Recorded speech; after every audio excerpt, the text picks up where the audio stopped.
Hey buddies, discipline and fitness జర్నీలో ఇది day 1. Morning 4 కి లేచి 10 మినిట్స్ మెడిటేషన్ చేశాను. తర్వాత మా రూమ్ దగ్గర ఉన్న గ్రౌండ్ కి వెళ్లి చిన్న వార్మప్ చేసుకొని 2 రౌండ్స్ అయితే రన్నింగ్ వేశాను. మీరు కూడా నా అలా లేజినెస్ పక్కన పెట్టి 5 కి లేచి మీ దగ్గరలో ఉన్న గ్రౌండ్ కి అయితే వెళ్ళండి. మార్నింగ్ లేవడం వల్ల చాలా బెనిఫిట్స్ అయితే ఉన్నాయి. తర్వాత గ్రౌండ్ నుంచి వచ్చి నా లంచ్ ప్రిపేర్ చేసుకున్నా.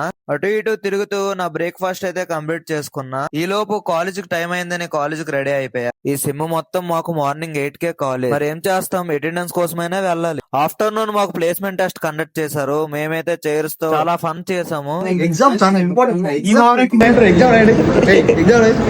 ఆఫ్టర్నూన్ నా లంచ్ అయితే ఫినిష్ చేసుకున్నా. ఈవినింగ్ జిమ్ కు వచ్చేసా. ఈ రోజు మంది బ్యాక్ వర్కౌట్ ఉండే. బ్యాక్ కి 3-4 వేరియేషన్స్ చేసి నా వర్కౌట్ ఫినిష్ చేసుకున్నా. ఇది నా ప్రెసెంట్ బాడీ కండిషన్. 90 డేస్ తర్వాత చూద్దాం ఎంత చేంజ్ వస్తుందో. తర్వాత కాంప్లెక్స్ కి వచ్చా చిన్న పార్సల్ ఉంటే పికప్ చేసుకోవడానికి. రూమ్ కి వచ్చి నా డిన్నర్ అయితే ఫినిష్ చేసుకున్నా. ఇవాళకి ఇంతే. నా కంటెంట్ నచ్చినట్టయితే ఫాలో చేయండి. See you on tomorrow. Bye bye.